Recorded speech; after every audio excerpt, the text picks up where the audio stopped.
Hey guys, Camfrey15 back at it with another video for you guys. Anyways, Joined by my co-host Threat Wolf, and we are back talking My Hero Academia. We missed last week, but we're here this week and stuff like that. And yes, I do believe My Hero Academia is also better than Steins Gate 2. I had to put that in there too. Anyways, let's not get petty around here. yeah, Let's not yeah, get yeah. petty. You're being very petty right now. Let's not get Yeah. petty. Academia continues to be crazy, and My Hero Academia continues to be uncensored. Can you believe I this never guy? thought I never thought I would see I never thought the anime would actually show this man to the damn bones. I was actually quite shocked. I thought they would actually censor that shit. But no, I, what you saw from that shit was in the manga? Word for word, that's what we got in the anime. yep. I guess so. A little bit of stuff from last week since I don't want to dwell too much on it. We found out how Lady Nagant ended up getting to the rooftop. She was basically dragging her very injured body up to the top, and she was asking the doctors to find or see where the battle's taking place. Now the doctor does say like you could potentially kill yourself if you even think about doing what you're doing, but she doesn't care because she was influenced by Deku, and I guess a little bit of Hawks too, as she mentions in her monologue. But she was mostly inspired by Deku to want to do something and help out. And again, it shows you that Deku is a good person. He's a person that inspires people to get up and do things and do the right things and change. Like, listen, this girl, she obviously saw the atrocities of Hero Society and the corruption, and then she worked for All for One for that short period of time. And then it was Deku that brought her back into the light. Rocklock is there. He's like, if you're relying on Deku, then I know I can trust you. Interesting enough, I'm guessing that's the same hospital the heteromorph people were, I guess, raiding, because he was there at that area. I'm guessing he was there at that area, so I'm guessing that's the exact same hospital. I would assume so. So we get that information and everything.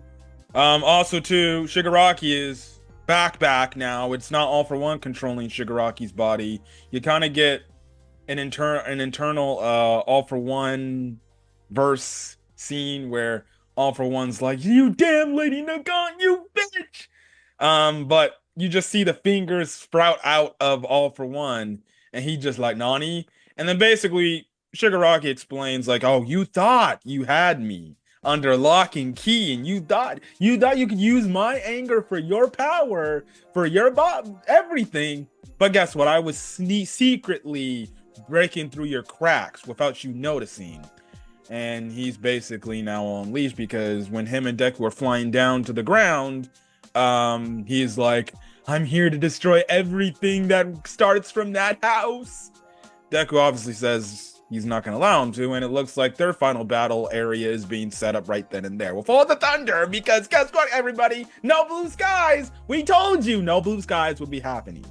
But people just don't want to shut up about the blue skies. Remember at the start of this season when people were complaining about blue skies? People were complaining about the blue skies. Don't remind me. So you get that whole situation right then and there. Shigaraki's back. You happy that he's back now and he seems like he's unstable? Am I happy? Is that what you're asking? Well, are you happy? Because I know this was like in the manga, it was a controversy. People didn't like the fact that All For One was taking over his body. People were like, "We want Shigaraki." There was legitimately people that said this. By doing this storyline of All For One killing Shigaraki or taking over Shigaraki's body, listen, people were saying this during the time of the manga. This kills Shigaraki's character. I mean, I don't even read the manga, so I have no say in the matter. So, Well, it's the same exact thing. It's what you're getting here. There's no differences other than yeah, but I'm not one of those people that were complaining. I'm not. So, okay, we get it. Shh. Sorry, guys, my dog's barking in the background. Hey, you want me to get hit down the booty? Be quiet. Shh. Wait, is this being included on the video? Yes, it's being included apparently. I had to slap my little doggy to be quiet. All right. Anyways, that's happening. You kind of do get some clashing of All for One. We see, we do have the Shuketsu High students showing up. We have Inyasa, Kami shows up when it looks like Hawks was about to die, which we'll talk about in a second. And then I think his name was Shinji or whatever. They basically all come in. They're reinforcements, albeit we see in this week's episode they do nothing and they kind of all get wrecked. They just kind of stall for time, really.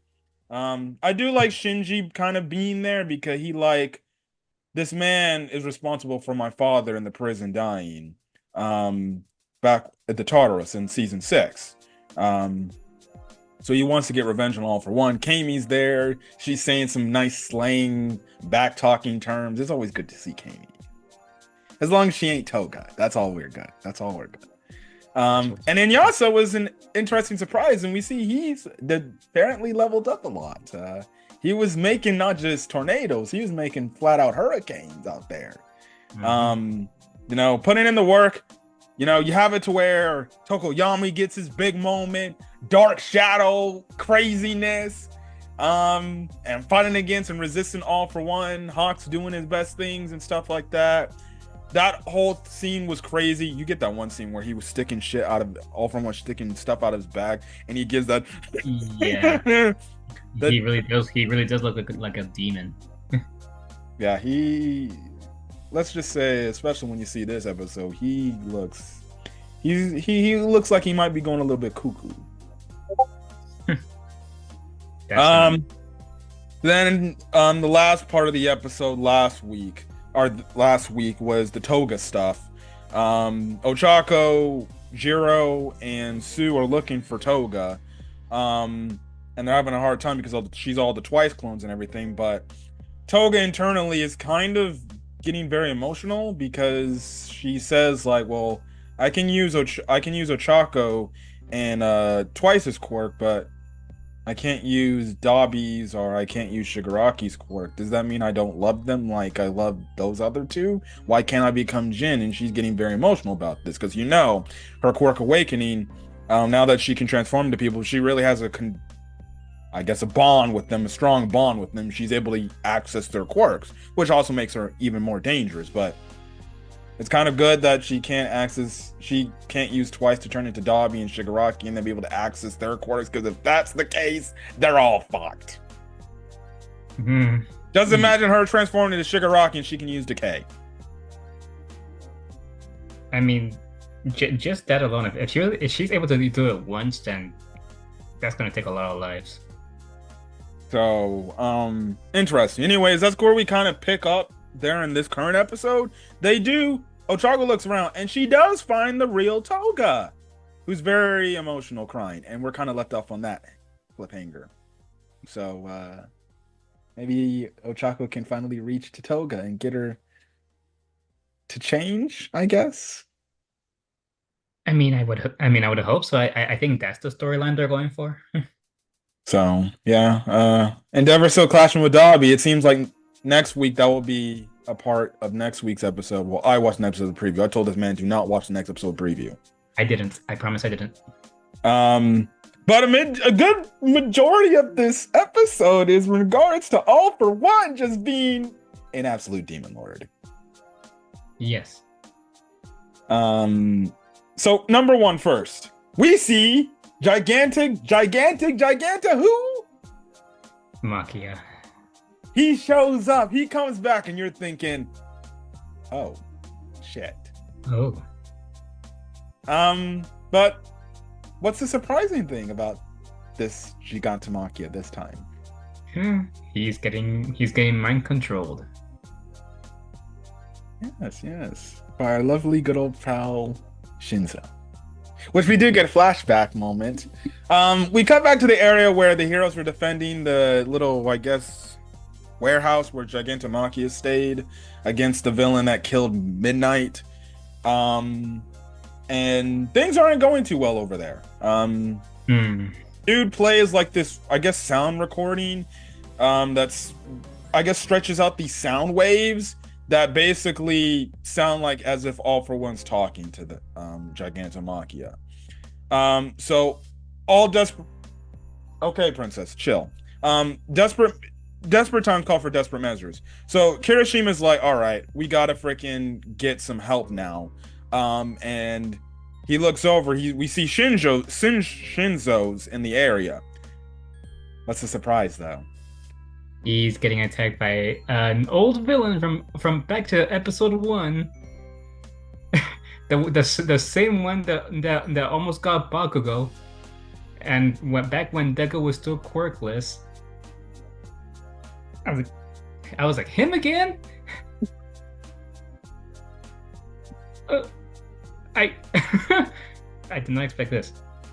Yes, he was getting his quirk taken over, and the sludge monster was like, or the sludge villain was like, that last kid, yeah, he was a struggle to get, but this guy is easier to get. And Kirishima is doing his best to try to break out Shinzo, but it's working to no avail. And then that's when you have it to where Mina Ashito gets her big moment. Mm-hmm. She right there, she was just going on about like how she was not able to do anything back then, and could not save the people that she loved. That included Midnight. And yeah, because she had like that trauma against Gigantomachia, and yeah, and right now she's pushing past her limits and using acid on Gigantomachia, which somehow worked. Yes, it's stalled, and actually, you could actually see his bones. Yeah, on his claws. And also you can see how Mina's hand is looking after she used it, though. Yeah, she used max acid, and she says in her monologue, like, she went to Bakugo and Todoroki to learn how to, I guess, to better control it in terms of output. And I know this was a big controversy part last week when people saw the next, I guess, saw the image stills.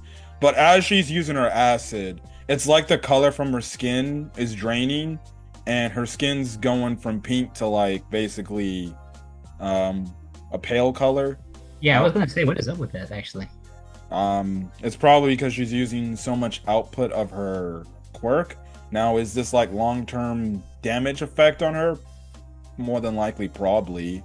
Now, I know it was a big talking point in the community, and people had, I wouldn't say an issue with it, but they were like, why? She has Caucasian skin? And I'm like, oh my god. People, that's the number one thing you take out of that? Now, if you want to be literal, she's Japanese, and Japanese people do have Caucasian skin.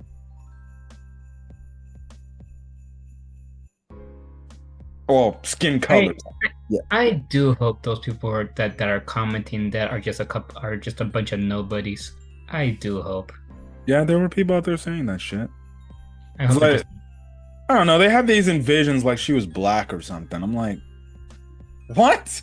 What? Yeah. People had those thinkings that she was black, apparently. Great. The next thing you're going to tell me that she's going to look Mexican. But she has her big moment. She does her maximum acid output. She uses it on Gigantomachia. She even uses it on the villain that killed Midnight to take her down, or take him down. And then she runs over, and then, my little puppy, can you chill? Okay? She then goes over to the sludge villain, and she uses it on the sludge villain. The sludge villain backs off as Shinji. He's like, oh my god, that shit is hot. What is this acid? And yeah, he's basically down for the count because Shinzo uses his quirk on the sludge villain, and now he can't move. Mm-hmm. So that area was taken care of, I'm guessing, and everything's done. So we had to where Gigantomachia and Mount Lady ended up showing up over to the area.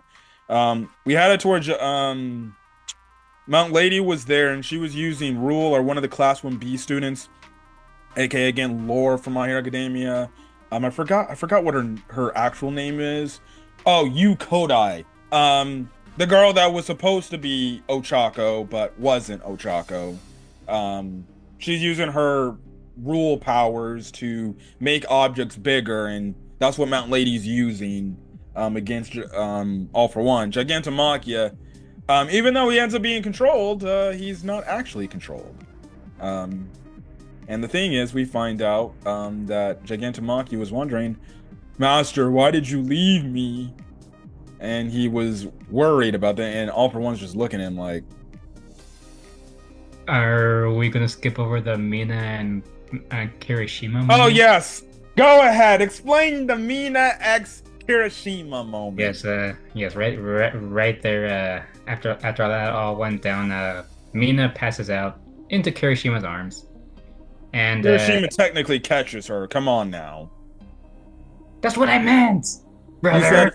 you said he fell into her arms as if It's basically the same thing. Shut up. Anyways, sheesh. Yeah, big deal. Anyways, yeah. They Kirishima goes on like, I'm sorry, I'm sorry, I was not able to like do more and stuff, and Mina looked up at him saying, I finally paid you back, Kirishima, or back then. And yeah. then From what moment? yeah, From what moment? for that moment. What moment? That Gigantomachia moment. From what? The war. Thank you, season 6. You got it. Listen. Why are you stalling? We're dealing with My Hero Academia community people. You know, some of those people are not too bright. Okay, that's fair. That's fair. Yeah, that's fair. And yeah, so yeah, and after that, Kirishima was like, "What are you talking about? You've always been my hero." Now, question. Mm-hmm.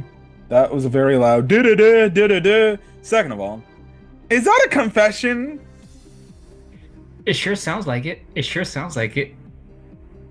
Listen. Honestly, I'm all for it. I'm all for it. Listen, I ship Kirishima and Mina. They've been knowing each other since the junior high days. So, and really, you know, let's be honest. Kirishima's always been inspired by Mina. You saw their flashback. He was afraid. He was impressed that he stood up to Gigantomachia in his younger years. Or when she did that. So, it's adorable. Class 1A. So, will we see that in the conclusion? Mina and Kirishima together, holding hands, dating. Honestly, I'm hoping. I'm hoping. So who knows? Who knows? As well as many other shifts that I would hope happen, but I'm not so sure because this is shonen. But going back to what I was saying, also listen, Gigantomachia is sitting down like a goddamn dog in front of All for One. Really? I mean, he literally acts like an animal, so You're not wrong.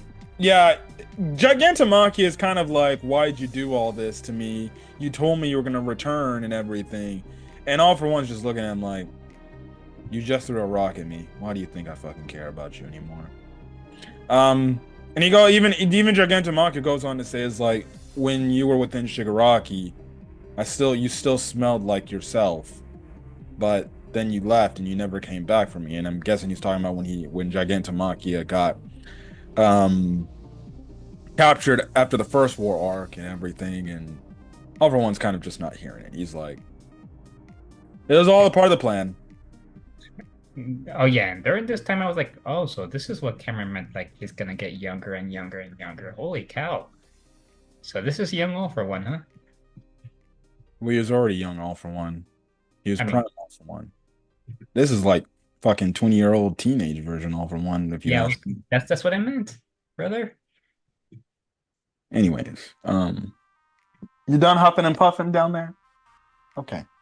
Yeah, he's still focused on his dog. Anyways. So anyways, you have it to where basically All for One's just like, you know what, I don't have time for this shit. I gotta go to a freaking Shigaraki and fuse with his body permanently so then I can completely take over. But you just have it to where everybody's just pounding attacks on him. Gigantomachia is pounding attacks on him.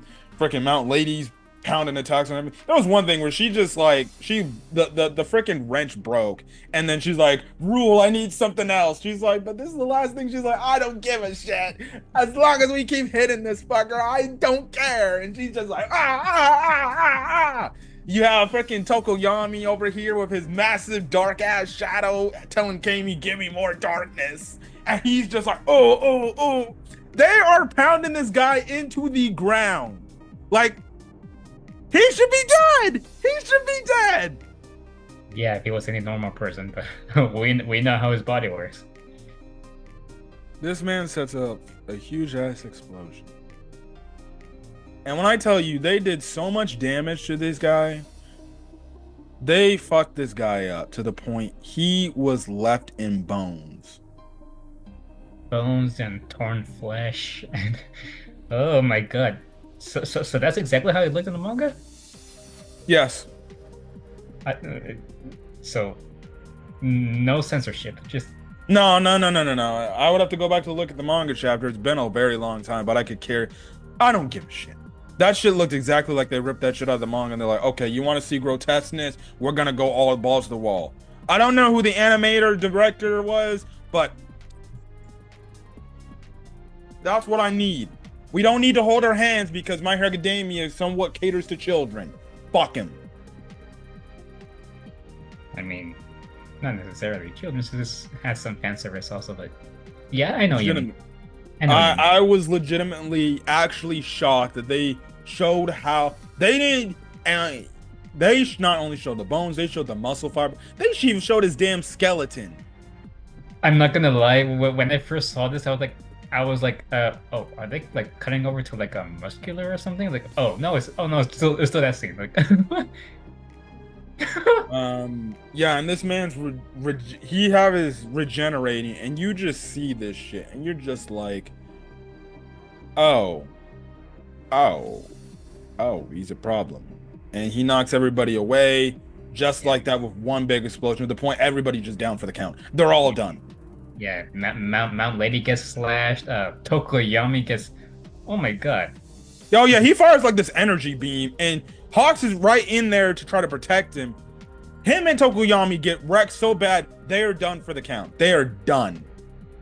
Yeah, and oh no. Yeah, what makes it worse is that All For One is about to take Tokoyami's quirk, but first, he takes Hawk's quirk. Oh yeah, also forgot to mention, since you want to get on me for skipping over, he took down Gigantomachia in one blow like that too.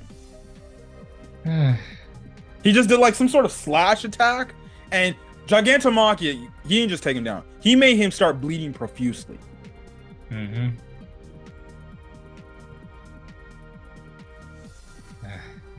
Yeah, I think, yeah, but go on. Go ahead. Yes, as he starts taking Hawks' quirk and is about to take Tokoyami's, Mineta takes action and throws one of his little great balls at him. And he goes like, if you want a quirk, take mine. Don't you dare take Tokoyami's and stuff. And All For One just looks at him like, the howling of the weak. Yeah. He then just gets up and then he just dips and he leaves. He's like, I got better things to do. So number one, Hawks got his quirk stolen. Yeah, and yet, still, he says there's still hope. Yeah, there's still someone hope, but he ain't too good. Don't let Toga twice find him, otherwise he really dead. Yeah, he's dead. Yeah, he's defenseless now. Yeah.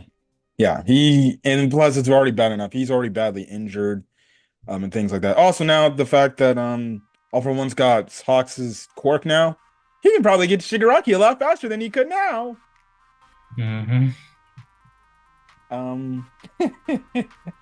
So yeah. Also, he looks younger. He looks like a damn 20-year-old preteen self, young adult, All For One.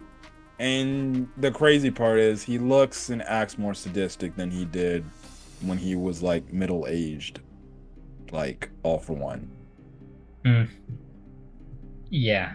Because there's times that he showed close-up of his eyes. He just has that dead look in his eyes where he's just like, I don't give a fuck.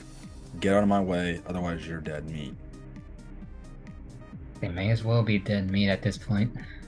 Um, so that's kind of the thing right then and there. That's definitely not good. Also, it just further shows you um that it seems like you probably got to for the rewind ability to come back. And it more than likely what happened was when he was just skull, bones, muscle, and fiber and shit like that, it was the rewinding effect that rewinded him a lot faster back. Because you could tell he was rewinding, but it was going probably by a slow process.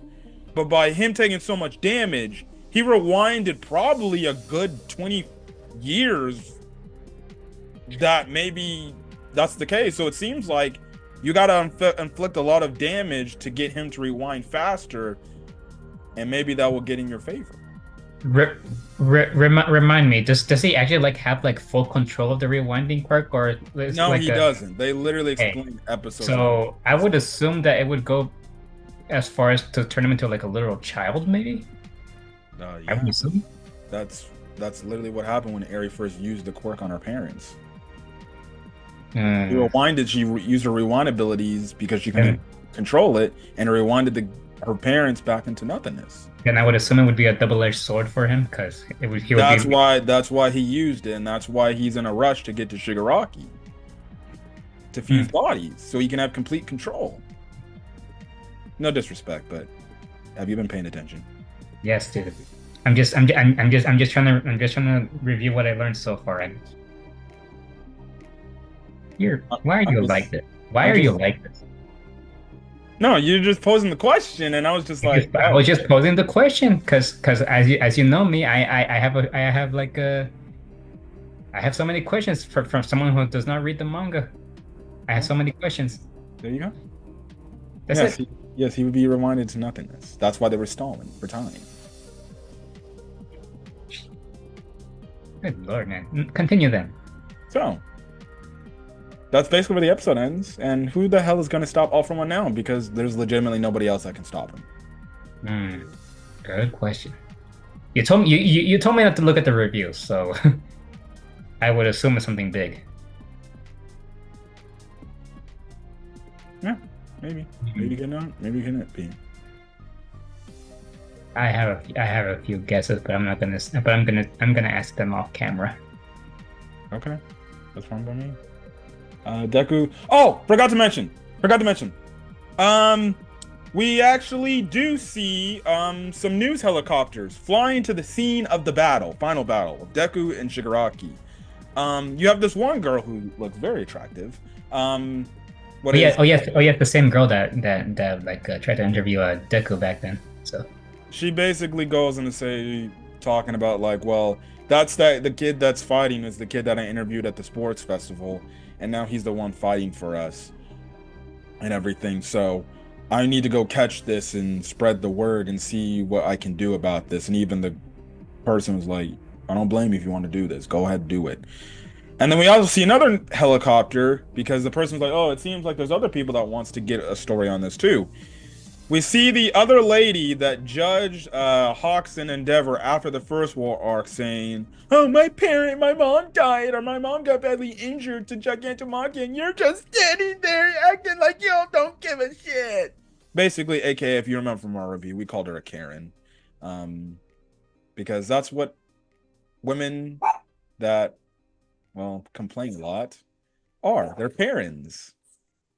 That's what they are.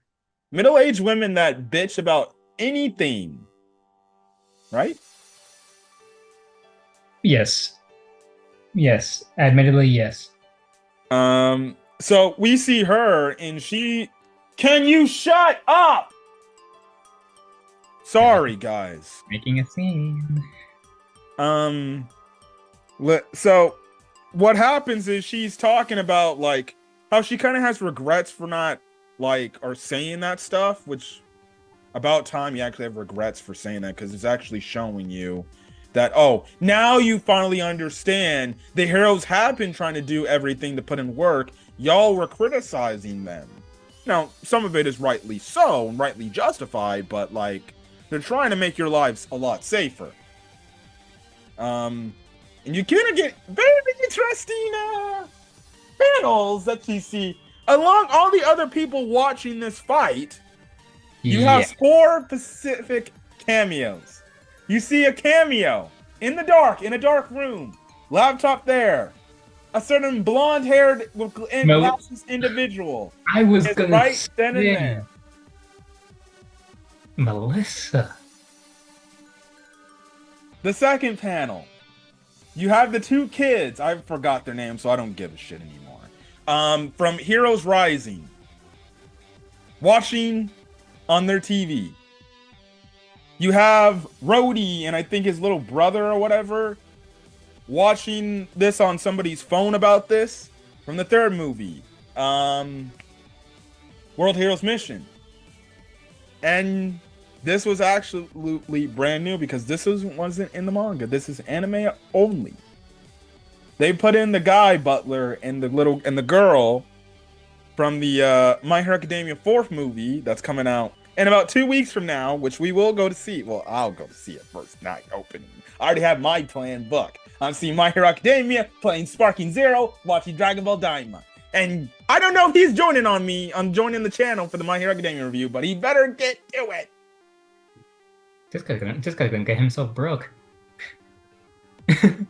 Let's be real. This guy's gonna get himself broke. Let's be real. No offense, but Remember, we will be kicking Denzel's ass in Sparking Zero. Turn to his channel to see the whipping. Anyways. Okay. I digress. We see those 2 characters from the 4th movie watching on this big jumbotron Deku's fight against Shigaraki. Ladies and gentlemen, if you had any aspirations, and all the MHA, why are they making movies during the freaking season? Fans, the movies are officially canon now. Woo! Yeah, baby. The movies are officially canon by those characters alone. Also, can I just say this? We kind of already knew Melissa was canon already because when Deku got those full gauntlets back at the back half of season 6, you could easily tell that was made from Melissa's shield. Uh-huh. So for all intents and purposes, Melissa's been canon. Mm-hmm. But the fact, when I saw this in the manga, my eyes got so huge, I'm like, holy shit, the movies are canon! Yeah! I've been meaning to ask. You're not gonna get copyright struck for what you're showing on the background, are you? As long as my head's in the foreground, no. Okay, you're good. Yeah. Anyways, the movies are officially canon to the My Hero Academia lore. Series.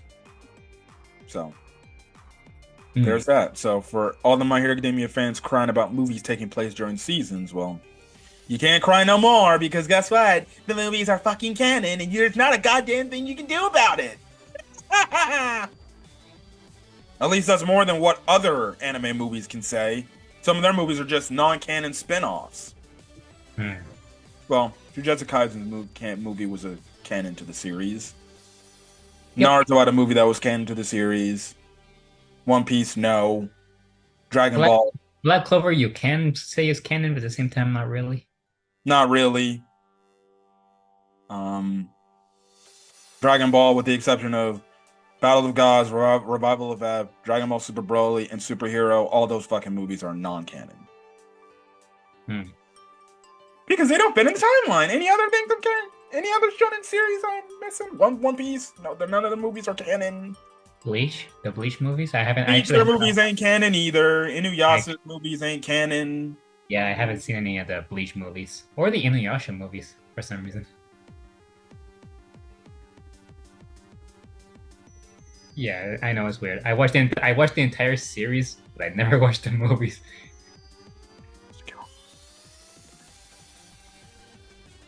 You know, I can't understand you when you talk like that.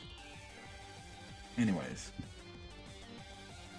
I'm just happy. The movies are officially canon. I'm also excited to see the new movie. New Girl's a snack. But surprisingly, I don't ship her with Deku because I think she's going to be shipped with the one butler guy. Okay. Anyways, we're running out of time. So if you guys enjoyed the video, leave a like, put in the comment section your thoughts, hit that subscribe button. If you want to get more My Hero Academia content, hit the subscribe button on my co-host channel on his channel. He does gameplays and stuff like that. He's going to be dropping his SAO new video game beta playthrough. I mean, well, not playthrough, but Well, yeah, not play. This is just gonna be like part. a. Yes, I just tried out the beta test for the SAO Fractured Daydream game that's gonna be coming out soon, and just to see how it works. If you guys are interested, please give it a watch, and please smash that like button and subscribe. My goal is 100 subs by the end of this year. Good night, guys. Stay safe. Hit that subscribe button. See you guys later. Peace. Peace.